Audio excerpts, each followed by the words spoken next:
Students power हमने पढ़ा AC circuits में डिटेल के साथ उसका मैथमेटिकल एक्सप्रेशन। अब हम देखते हैं कि जो इसके वेक्टर फॉर्म्स हैं किस तरह इसकी वेक्टर रिप्रेजेंटेशंस हम दे सकते हैं।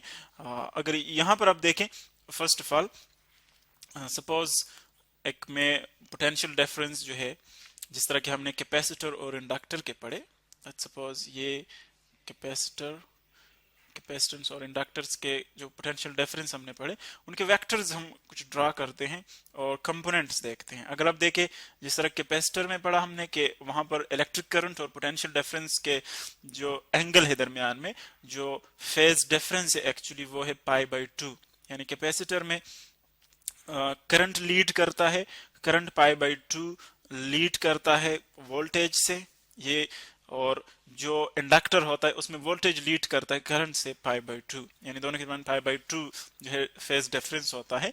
सो अगर सपोज फॉर एग्जांपल ये कैपेसिटर आप कंसीडर कर ले, ये इलेक्ट्रिक करंट है फॉर एग्जांपल, उसका वेक्टर है इलेक्ट्रिक करंट का, और हम जानते हैं कि रेजिस्टर में इलेक्ट्रिक करंट और पोटेंशियल डिफरेंस के दरमियान फेज डिफरेंस नहीं होता, जीरो फेज डिफरेंस, तो वो एक ही डायरेक्शन में हम ड्रा करते हैं इस तरह। लेकिन अगर आप कैपेसिटर का और इंडक्टर का देखें तो फिर चूंकि 90 डिग्री का एंगल होता है। अब यहां पर मैं इंडक्टर को पहले शो करता हूं, इंडक्टर का चूंकि वो लीड करता है तो इसीलिए ये आ जाएगा VL इंडक्टर का पोटेंशियल डिफरेंस। अब देखिए दोनों के दरमियान 90 डिग्रीज का एंगल है, तो हम कहते हैं कि यहां पर डिफरेंस π/2 का होगा 90 डिग्रीज में, और अगर हम रेडियंस में देखें तो वो फेज डिफरेंस है π/2, ये फेज डिफरेंस होगा। सो यहाँ पर जो पावर एक्सट्रैक्ट हम कर सकते हैं वहां पर जीरो है, कैपेसिटेंस में भी, कैपेसिटर में भी और इंडक्टर में भी।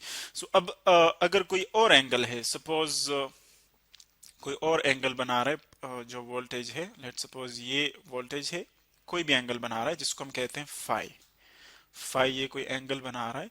सो अब देखें फिर हमने देखा कि ये डिपेंड करता है cos फाई पर, जो पावर फैक्टर है वो cos फाई पर डिपेंड करता है।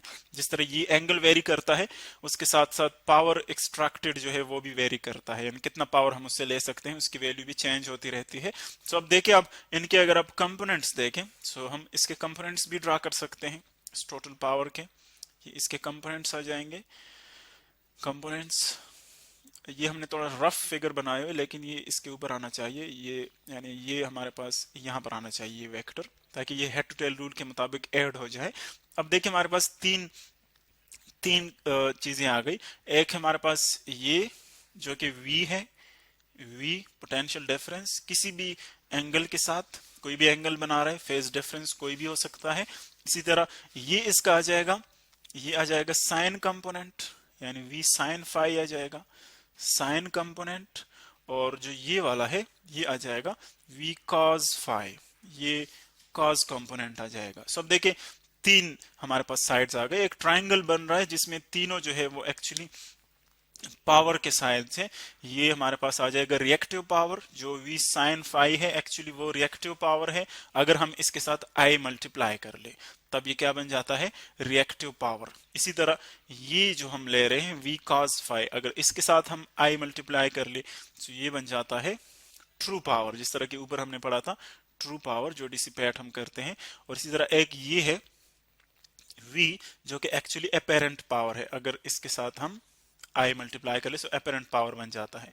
इस पूरे ट्रायंगल को फिर हम क्या कहते हैं, पावर ट्रायंगल, क्योंकि तीनों पावर्स इसी से हम डिनोट करते हैं, रिप्रेजेंट करते हैं वो वेक्टर्स। तो इस ट्रायंगल को हम क्या कहेंगे, यानी ये जो ट्रायंगल है हमारे पास ट्रायंगल, इसको हम कहते हैं पावर ट्रायंगल, यानी इसमें वो तीन ट्रायंगल, तीन पावर्स जो है हमने शो किए हुए हैं।